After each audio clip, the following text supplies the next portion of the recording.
Hi guys, it's us again, just us people. It's another one that we have, and another one.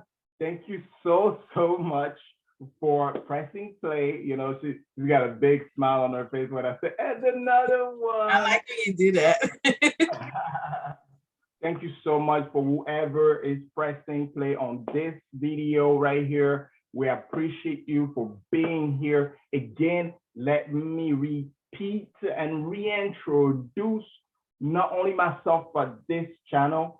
My name is Mokonzi, also known as Isa for some, but Mokonzi. And then my beautiful, my wonderful co-host is Shadia. And this platform here is about people, just conversation between people, just our own opinions, just our own mindset, our thoughts, just what we think, what we like. And also, we are here to try to teach each other, right? So we want other people that have different thoughts to be able to put their thoughts in. And we also want to show other people that there are people that think differently than them, so they can look and say, hey, I never knew that people thought differently than me, or I never knew that people thought that way, or also I never knew why they thought the way they think. And now we are able to teach them and show them the reason why we think the way we think. And also for the people that think like us, to be able to say, hey, there are more people like me out there thinking just like me. I'm not alone. You are not alone. We are all in this together. This platform right here, this channel is about love. Okay, this is a unity, a uniting channel where people share what they think, where our differences actually bring us together and does not put us apart, does not break us apart. No, we want to show differences and actually show the world that differences can unite the world. Okay, so as I always say, guys, please comment, comment as you watch the video. After you watch the video, comment. This is the way for us to also not only respond, but for you to teach others, ourselves, us on the platform talking, and other people as well. And this is the way you can put yourself forward for us to also interview you, right? If you want to be on here, you want to hang out with the cool people. No, just kidding. Oh, you're right. Can comment, and we would look and say, hey, we like that person. So we want to get this person on here. If you have any kind of expertise, when it comes to something that we say, we speak on, please come and teach, come and realign us, give us the right way to go to move forward and continue growing. We are all in process. That is how one of my mentors say, we are in process, we continue growing, and hopefully we can get to a point where we have enough wisdom and we have enough stability to just continue loving one another. Now, also on this platform, we are asking you to please like, like, this is the way the word goes out and everyone can see this video. YouTube does the little thing in the background, and that's what they use to put us out there. So please like this video. Also share the video and subscribe. Subscribing is the way that you are able to be the first when a video drops. You are the first to see it and turn on the notifications. But when it comes to sharing, my co-host, the beautiful, the wonderful Shadia is the best at putting this. And today we have something a little bit different. We have something that is sort of from the past, but to the present. And I'm gonna let her kind of speak to it. Thank you guys again for being here. Shadia, please. Thank you. Thank you, Makonzi. Thank you, everyone, for being here. Hello, hello, hello. As my wonderful co-host said, I'm Shadia. Welcome to our channel. It's so nice to have you here. We always appreciate the support. We always appreciate the love. Thank you so much again for being here. And yeah, welcome. Makonzi said all of it, really. I'm here to reiterate because he's so thorough. So, I just want to make sure that you all remember that we are speaking from a place of love here. We are speaking from an open-minded space, and we love and welcome all feedback.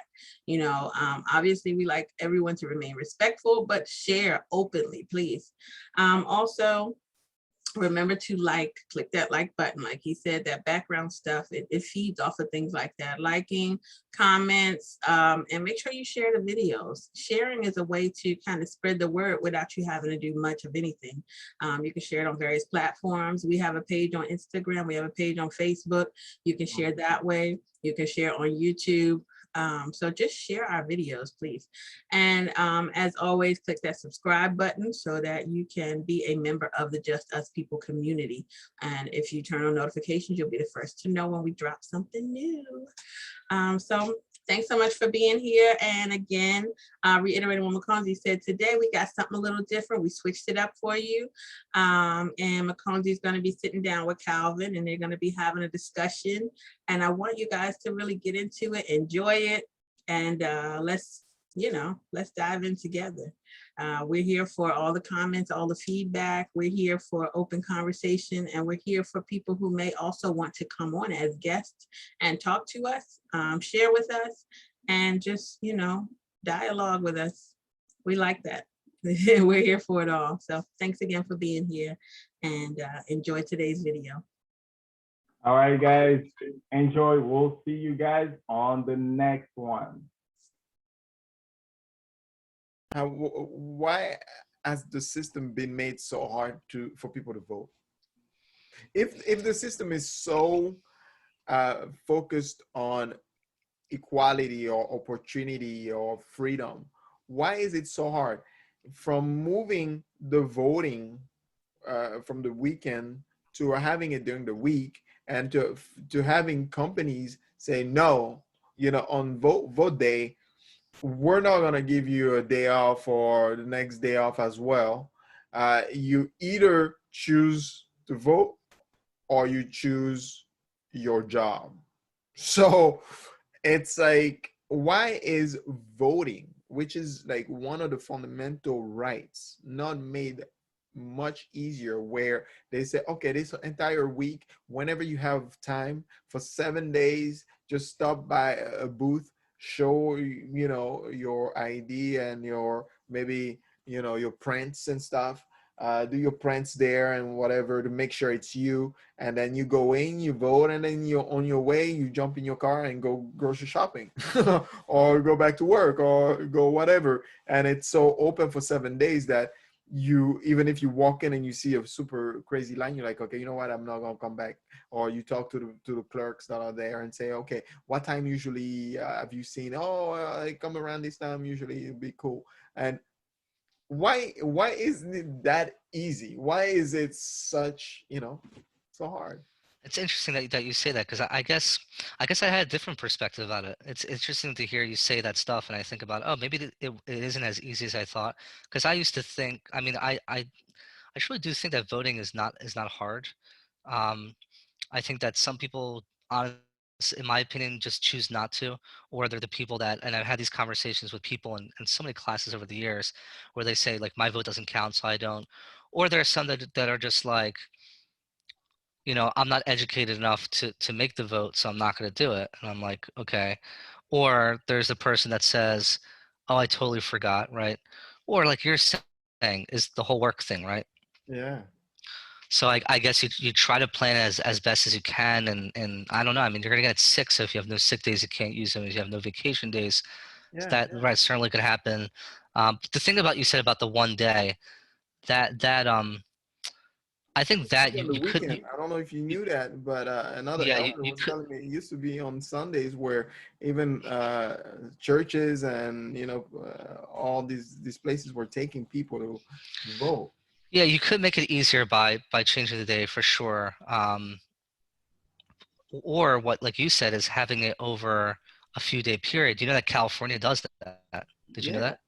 Yeah, I didn't know that. I Cal- didn't know yeah, that. my sister was telling me this. I had no idea because she lives in California. That's California cool. actually does it over a few days to That is give that up. Yeah. that's awesome. And I think there may be some other states that do that too. So I'm totally for that. Like for if you were to implement something like that where you had like a few days to vote, I think it's also because we like kind of live in a society where like we want to know results now, right? So like they want everybody voting on that same day. So then that they get like the election results. So like at the end of the day, we could have like an election party or be like, oh, this person's in the lead, this person's gonna win, like all that. That's why you always see sometimes California is slower than others because they're waiting to get in votes. We're waiting. Um, Yeah. yeah. But there's also the other thing too. I think he says also that people are not educated enough about absentee ballots and mail-in ballots, Hmm. because mail-in ballots is something that's been around forever. Hmm. So that's one way actually. When you think about work, okay, if you definitely cannot take off work, and you definitely kind of foresee that, mail in a ballot. Hmm. Because Yeah. I've seen in the last voting. I don't know if it was what they were voting about. Oh, just last year, I think, where uh, people went out in Texas and they were voting, and this was in a majority black community. The machines broke down, like just out of the blue, the machine breaks down in a community of color, and these people have to wait. They had to wait like hours. They had to be there to the next morning. And just to me, I'm imagining this and I'm like saying, okay, not only there's gonna be lines, but now the machine is broken. So you have to wait until they try to fix that machine. After they fix that machine, you're still in line. You gotta start, like you gotta go through that line. So, and it took 6 hours, 6 hours to fix the machine. So 6 hours before you even start that line. Yeah, you're right. That's a problem too. Yeah, I That's mean, the hell, problem. you saw in state elections like in Georgia. I mean, right where you live in Atlanta, state of Georgia, where yeah, that they were reporting that there were certain like people of color communities waiting for hours in line, and Yeah, only like one polling station. Yeah, that's why I think then on the other side of this, then maybe mail-in balloting is a good thing. Like I've never thought it was a maybe, bad thing maybe you're right. because the president, of course, it actually makes sense why the president, right, is against mail-in balloting. Why? Yeah, Because yeah. he knows that now they can't do these things where they can, oh, All mysteriously the break a time. machine or only have one machine. It's now like, oh, wait, now you can just send it in. You don't But have to go wait anywhere. Just send it in, right? look at the new guy, the post guy general, whatever now. Yeah, yeah. Taking away all these places where you can mail, and Because you know why? Because they're scared shitless. because Because they know. because yeah, because paper ballots actually is it's been around forever, right? We always think computers are a better thing. Computers can be easily hacked in, just like we talk about the Russians in Oh 2016. yes, yeah. When it's computerized, it's so much easier to hack into. So I bet you that Trump was just thinking, "Oh fuck, I can't do that now, right?" I got to come up with So, something else. oh shit, now they're gonna do that. That's why paper might be the safest, right? Because paper leaves a trail, as they say, paper trail, right? In some ways it can be more secure, and you can't really hack into what's happened to. So that's why they're trying these tactics of, oh, we're going to hack it in our own way by reducing postal service or mysteriously, right, getting rid of boxes, right? Yeah, and So he that's, wouldn't yeah, he wouldn't say where either. So he wouldn't say like what communities, the yeah, locations. That was something that like kind of stood out to me. It's say, oh, you won't say, oh, I'm not allowed to. Like I don't know if I can actually say give you guys a list. How you can't tell us where? The people need to know where so that they they can remember, okay, at that place I can't go anymore, at that location it's not there, I can go to these other locations. You need to let the people know the changes that you've made, you know sure. what I mean, especially when it's something that important, right? Yeah. That's why I say to everybody, just a message, just like be a pest, call your superintendent, call the election board, like even like, if you have to call them like a million times to find out where those boxes are going to be, do everything you can. Do not allow them to take that right. Fight them if you have to. Okay, 3 questions and then I know you got to go, I have to go. Really quickly is, what do you think, I kind of, we kind of touched on this, but what do you think whites can do or need to do to facilitate relationships? Um, so you're saying white and black relationships, what white people can do? Mm-hmm. I mean, the first step is by having conversations like this. I truly believe, because you've said it, and I totally believe with you, that education, knowledge is key. Knowledge is power, right? Mm-hmm. Um, King has said it very well too, right? Is that if that we have to understand, and we can't make changes unless we understand the whole context and really understand, right? Mm-hmm. So I think that in having things like this, having kind of more panels, more discussions, more classes based on that, where you know you're forced to talk about this. Like, hey, it might be uncomfortable, but guess what? So are a lot of other things in life. Mm-hmm. But you got to be able to push against those comfort zones, be put in a room together and talk about it.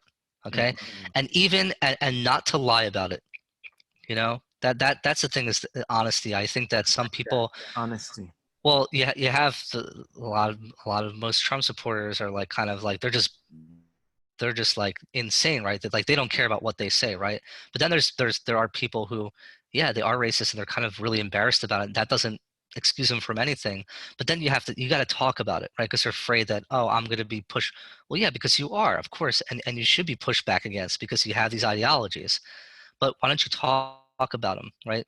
Talk about it, and the ability to sit in that room and talk about it, right?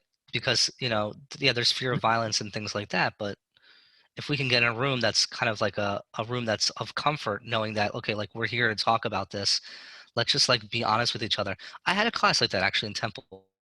I don't know Mm. if you ever took Dan Silverman. Did you ever have Dan Silverman as a professor? I might have. He was actually a Jewish guy, a lawyer. Okay. It was one of the best classes I've ever taken. I he think I he made heard his of he made his IH class all about race, and he, from day one, he's like, listen, we're gonna sit in this classroom, and I'm telling you right now, I don't care if you're uncomfortable, I don't care if you want to talk about it or not, we're talking about it, but I want you to know this is a comfortable room. I will never, ever, ever criticize you for your views, and if people start fighting, which it happens sometimes, I will be there to kind of facilitate that. But the only way that we're going to learn from each other is we got to tell each other what we really feel and what we think about it.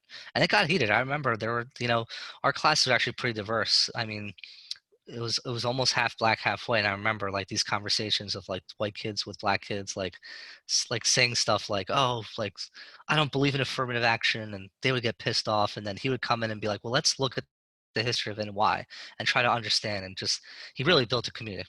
So I think that it's not always gonna be the dream that you want it, but let's at least facilitate these conversations. Let's have more of these panels, more of these discussions like we're having, and talk about it. It all starts with that. I totally agree with you. I thought we need more talks. We need more Yeah, talks like this, yeah. and in a room together. Um, the other thing would be, um, what do you think? Do you think that the media um, is representing blacks in a bad, in like a bad light? Sure. And I mean, what can we do to kind of go against, or to solve that, because it seems like the media has a hold on the way we all think, and then as a result, it's also showing lighting just the dirty areas of blacks, while hiding the dirty areas of the other other communities. Yeah, I mean, I think it's focusing more on, black businesses, black communities, highlighting, that they're contributing to society. Think like you think about like every time it's like we think of like, oh, like we see a black person on TV, that of that person that like murdered or robbed, or we show like a poor community get like things like that, like then it's like kind of highlighted, and those things people associate it with that, is why not show like some of the successful black businesses, do more Mhm. stories on them, right, on the black businesses, do more stories on the black communities that are really out there and helping each other and helping other communities, and bringing more of those stories. I feel like we don't see enough of that, and I think we're just starting to see where, for one of the first times ever, is that there's more coverage on police brutality and like what the real deal is. Because, again, guys, this has been going on for years. It's interesting. It's like people that didn't live before, or even knew, or just are just a kid now, are like, wow, like they would think like this is just happening now. Mhm. But no, like if you actually lived through the years and saw this, you would know that no, this is nothing new. It's just that like this is just being heightened again, right? All it Mhm. takes is one event, the George Floyd, to Mhm. spark everything else. That's how it always happens throughout history. It's always been there, but it always takes one. It's like the analogy I use. It's like the George Floyd was the match The that lit the match. fire, That's right? right. The problems were always there. It was ready to erupt, especially in the 4 years of his presidency. Why it did not happen earlier? I'm kind of like, wow. You saw pieces of it, but it all just came crashing down, right? And that's like what you're seeing now, right? So like I think what we need to do is like be consistent, It's like, there was so much coverage of the protests, right? And of George Floyd, Breonna Taylor, and those. Now I'm kind of like, what's going on with Breonna Taylor? I haven't heard her. I haven't saw her name. I haven't, people say her name. Well, I haven't really seen any coverage about what's going Oh on with man, her perpetrators. you're so Nothing. right. And what's so crazy, I really do think it's because not only she's black, but she's a woman. You're so right. You're so right. Now they have. And I feel even more sad for that. Hmm. You're so right. I never thought about that. That's incredible. You just hit me in a different way, because we are at a place where we are showing these things that are happening, but we're not doing enough. Meaning we're not showing how these things are getting resolved. Absolutely. Rather, Yes. they're getting resolved the way they're supposed to be getting resolved, or they're getting resolved not the way they're supposed to be getting resolved. But we're not saying the solution, the end result of it. And it's kind of like, okay, now we know that this is happening, or maybe it's not that we know, but now we're reminded, or now we're able to see. But then it just goes away, and that Absolutely. that easily puts someone back to sleep, right? Like, oh, I saw the cockroaches, and then, well, you didn't get something against the cockroach. You just saw it and walked away. Like, no, you got to do something about that. Oh, I Yeah. just saw that there's a hole in my roof, and I'm just gonna walk over. Like, come on, there's a leak. You have to. What are you going to do now? And show the process of fixing that leak. So Exactly. It's easily forgettable. Like that. it is easy That's a forgettable. that's why the media is, when I talk about with my students, I'm like, what is one of the most powerful, um, what is one of the most impactful influences on a human being and on a culture? Media, as part of a pop culture and social media, because it's like, you're right. Like it's like people forgot about it, right? Because then all of a sudden they're like, okay, now let's move coverage back to COVID, right? Because when there's a period of time, it was COVID central It every was freaking day, COVID. every minute. How would you not be? How would you not like go in a craze and in a panic? And again, I was in a panic, rightfully so, but like it panicked me even more where I couldn't watch it anymore. I couldn't watch the news because every channel, everything was, and then by the way, then they're like, okay, then they moved to the protests and then people forgot about COVID. They went out, they started large gatherings. People just stopped caring about it as much. It's like what we see on TV. It's like that's what's creating like our reality. And then That's what right. happens is they stop the protests and then people are not even paying attention to it. They're not asking anymore. It doesn't mean they're back to COVID, right? They're And then back now to, they're back to the protests. yeah. Right? It's such a it's like a mind fuck or something, It's like Yeah, it is. of It of is like a of like mind. your reality, That's right. because So so much of our reality is based upon what we see on TV because sensory, we spend a lot yeah. of time, yeah, and social The media, the eyes senses and the yeah. hear senses. Now, when you hear that Jewish people control the media, what do you say to that? Oh, I'm so pissed off when people say that. It's that hits a nerve with me because it is such a stereotype. It is such a horrible stereotype and I feel like some of them don't even know where the hell it's coming from. It's like this is like even pre-Hitler. We're Hmm. talking about like ancient, where people were afraid that oh Jews were controlled. We're talking about like less than 1%. Hmm. I mean like, and it's just yeah it's a very anti-Semitic, just dangerous thing to say. Yeah. Very. And the fact that it's still perpetuated is just like it's unbelievable. I think you're making a very good point that it's a very small class inside the Jewish community that is controlling it. Um, and a lot of people directly have the tendency to say, okay, that means you as a whole are controlling it. But what people don't understand, and this is also the same thing that goes with African Americans, um, people have the tendency to think that okay, African Americans are all criminals, right? Yep, And people are absolutely. like afraid of African Americans, but or African Americans are all athletes or they're all entertainers. But Yep. it's like no, there's a very small class that does those things. Not everyone is doing those things, and if you want to um, basically confront whatever class is doing it, you got to go after that. Not everyone is like that amongst a group of people. Not everyone is racist amongst whites, right? So some people have the tendency to be like, all white people are just racist. You know what I'm saying? Like at this point, all white or all this and that. No, there's good in all of us, and we need to confront the bad and put a light on the bad. But I Yeah, just wanted to kind of like shake up the conversation there for a second. But yeah, no, um, that's now to sort of end our conversation here is my last question would be, oh, one thing that you said uh, about the way um, people are portrayed. um, I think that what if and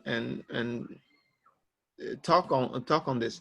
What if slavery was not all slaves weren't shown in the negative uh, light that they've been shown all this time? What if slaves were shown in a positive light? And by that I mean as sort of heroes, people that actually ended up building America. Do you think that would have a good impact on the people, or just the fact of them being slave kind of takes away um, from the impact they ended up having on the society as a whole that we're feeling until today? that's actually a great question, great point. I mean I think yeah, I think it is important to so that's the other side of it, right? Because Obama, I go back to Obama said this was that, as a, he says like as an African American, you know, I also don't want to always victimize myself, right? I I also want to be seen as a human being, as a person who, you know, is strong-willed and, has agency over my own life, right? Mm-hmm.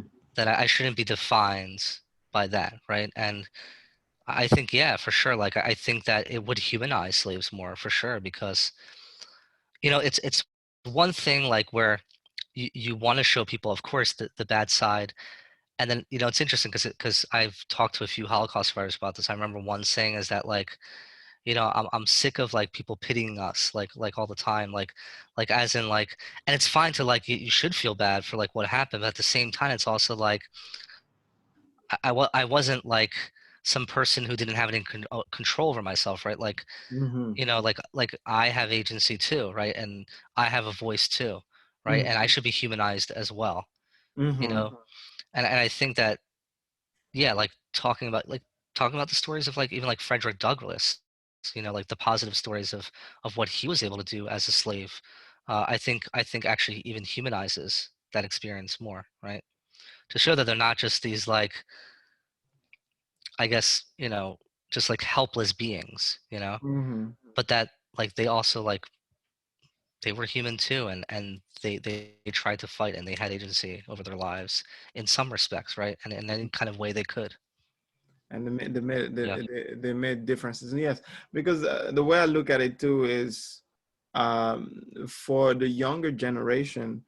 Um, okay, I'm not a slave descendant, but for the younger generation that have parents, or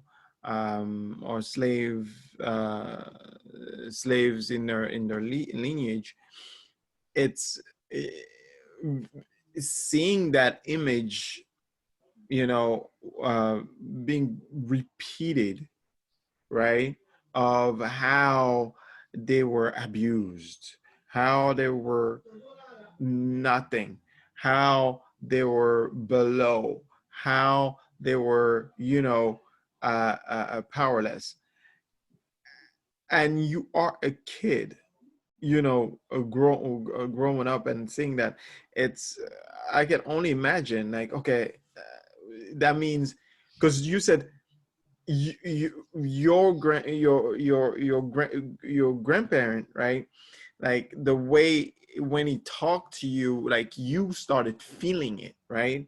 And then it brings that emotion in the person. But what if we switch that when we say, no, these people were able to build what you see today, even if it wasn't by their own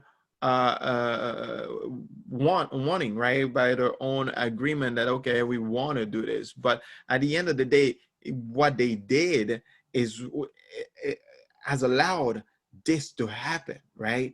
Has allowed for the freedom, for the prosperity that you see, even though your community hasn't profited from this prosperity yet, right? But still, everything that you're saying was made possible by your ancestors as well, right? And like you said, Frederick Douglass and others of that sort as well have a story that can, empower a younger generation to look at and say, you know what, it's a good example, not just an example of oppression, like you're saying, hey, I don't want to be pitied. I don't want to be seen as a victim, the whole time. I want to be seen as a human, be humanized as someone who is capable, as someone who can do better and wants to do better. But Absolutely. and my last question to you, which is going to be, I like to leave it on a strong question. Is so if you have if there were kids right now in front of you, and they were you know people of color, not just blacks but Hispanics and others, looked at you and are looking at you in fear of what you could do to them. You know, you have white ladies nowadays calling the police, and we've seen that, um, and expecting, and not just them, but white men calling the police as well, uh, thinking that the police would come to help them be wrong, right? They may be in the wrong, but they're doing that because they think they have the power. Now you have all of these communities of color that are starting to have this fear, right? Kids are having this fear because their parents are like, oh, you gotta, be careful. So they see you and they say, okay, they don't know you, but they are like fearful. What would you like to, what would you tell them? Or what would you like to tell them right now as they're watching this at home, and somehow they got on my channel and they said, you know what, we're checking out Isa Success Bomae, and um, I'm listening to this. This is cool. Like, there's a Jewish guy right there. There's an African guy from Africa right here talking, and pretty cool, two cool dudes just chilling. And but I I've never really experienced a white person, so I'm still kind of afraid of what they can do because of what I've seen. Just like other people are seeing blacks on TV doing all these crimes, as Mhm. if that's all they do. What would you like to tell them? Well, I'll tell him first that that instead of I think that the initial response would be, and you're seeing as of like, well, why should you be afraid of me? Like what's your problem? No, it's coming is coming from like a more like compassionate, empathetic um kind of understanding, because I think that by validating is important, because I would tell that kid like, listen, like I'm sorry, like you have every right to be afraid, because even though like I'm not saying that like you hate me personally because you don't know who I am, but even just by seeing me as a white person and seeing what has happened, in the community, and seeing white people shoot black people, and of course even police officers, right, things like that, having that fear, like, totally understandable. Like Mm-hmm. I would tell them as like a Jewish person, like, I'll be honest, like if I were like to see like even like a German person, like even though if like I know that like they're German, they're not Nazis, like I would have a little bit of a fear, I'd be honest. Mm-hmm. um but I would say like, is I understand where you're coming from, and I just want you to know that like I promise you, like I'm not here to hurt you. I'm here to understand you. I'm here to come together. I'm here to love. Like what do you need from me? Mm-hmm. What would make you feel like more safe? Like what could I do for you? Mm-hmm. Thank you so Yeah. much, Calvin, for that. Again, guys, we are all one. We are all together. There's more that brings us together than separates us, than breaks us apart. The media, people out there, old, history that's untold or told. Um, are portraying us as people that are apart, but we're all human. We all bleed the same. We all want the same. We all pursue happiness. We all came to this world um, to enjoy and have community. And our color, you shouldn't define um, how far we go with community. It shouldn't stop us from, experiencing full community, full unity, um, as people of the same planet. Because one thing that I think about all the time is, what if right now we had some aliens coming from a different planet and looking at us and just laughing and just being like, these people are stupid. They're all humans. Like, we want to do war against them. We want to take them out. And when we're going to take them out, we're not going to say, okay, we just want the blacks are cool. And no, we want their planet. And here they're fighting already against themselves. Like, Yeah. it's kind of stupid. And they're all the enemy. So we are all like one. We're all together. We are all strong. And the only way we can um, we can move forward and we can get stronger and we can grow is by finding those things that unites us.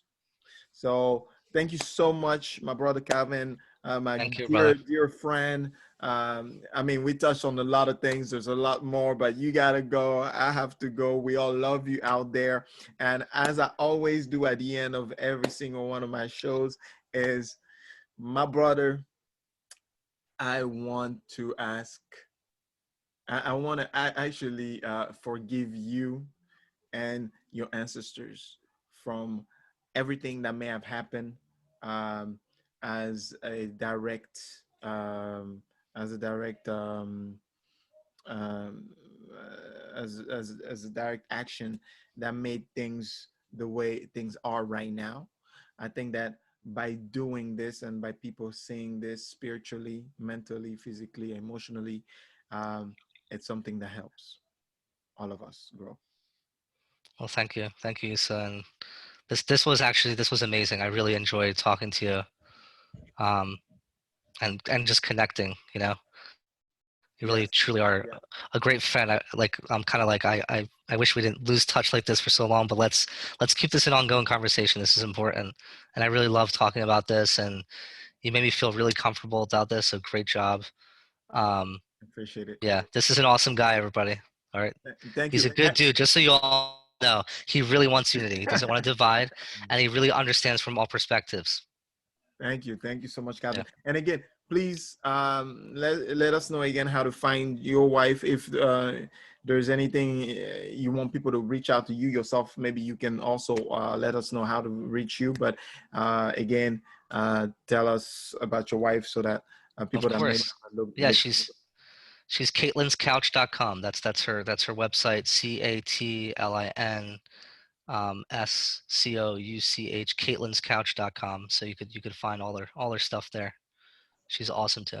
She's great. She's And great. I listen to, and yes, yes. And yeah, she's a lover, and she's always trying to push unity too. So yeah. I think I, that we can all make this world a better place altogether. That's right. I read some articles of hers, wonderful, and Thank then you. also listened to a podcast as well. So she's great, and she has a lot of knowledge, a lot of wisdom to partake and give us as well. So Thank you, thank brother. you, Calvin, Thank and you. we will continue Yes. the conversation off Yes. camera. But maybe if in the future the viewers want you back, maybe we can discuss and see how we can make that happen. Absolutely.